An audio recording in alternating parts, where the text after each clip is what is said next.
আটা ময়দা রুটি অনেক খেয়েছো, সুজি দিয়ে বানিয়ে নাও নরম তুলতুলে রুটির রেসিপি।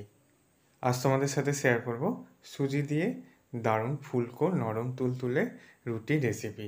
কিভাবে সুজির এই রুটিগুলো বানিয়ে নেবে সহজভাবে, ভিডিওটা শেষ পর্যন্ত দেখতে থাকো। আমি এখানে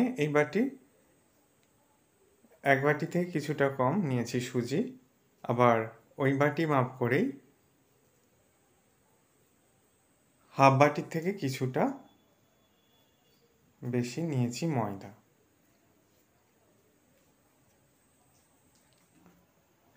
মিক্সার জারের মধ্যে ভালো করে সুজিটাকে গুঁড়িয়ে নিয়েছি। সুজি আর ময়দাটাকে একসাথেই দিয়ে দেখো মিশ্রণটা একদম মসৃণ হয়েছে। এরপর জল দিয়ে ভালো করে মেখে নিচ্ছি। এটাকে 15 মিনিট মতো রেস্টে রেখে দিয়েছিলাম। তারপর লেচি কেটে নিয়েছি। এবার লেচিগুলোকে একে একে বেলে নিচ্ছি। যেহেতু এর মধ্যে সুজি দেওয়া আছে, তাই রুটিগুলো ময়দা বা আটার মতো মসৃণ হচ্ছে না। দেখো, একটু দেখেই বুঝতে পারছো। এইভাবে বেলে নিয়েছি রুটির আকারে। তারপর ওভেনে তাওয়া বসিয়ে গরম করে নিয়ে রুটিটাকে দিয়ে দিলাম। গ্যাসের ফ্লেম মিডিয়ামে রেখেছি। এরপর রুটির দুপিটি ভালো করে সেঁকে নিতে হবে। ঠিক যেভাবে রুটি সেঁকা হয় সেইভাবেই সেঁকে নেব। তোমরা চাইলে এগুলো পরোটা করেও খেতে পারো,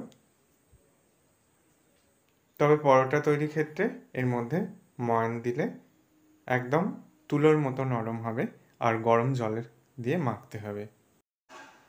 দেখো রুটিটা কত সুন্দর ফুলে উঠেছে। একটা রুটি তৈরি হয়ে গেছে। প্রত্যেকটা রুটিকে আমি একইভাবে তৈরি করে নিয়েছি। আশা করি আজকের এই সুজি রুটি রেসিপি তোমাদেরও ভালো লাগবে। তোমাদের দেখিয়েও দিচ্ছি কতটা নরম হয়েছে সুজির এই রুটি। এই রুটির সাথে যে কোনো পদ দারুণ লাগবে। ভিডিওটা ভালো লাগলে বন্ধুদের মধ্যে অনেক শেয়ার করো, লাইক কমেন্ট করতে ভুলো না। সকলে সাবধানে সুস্থ থেকো। ধন্যবাদ।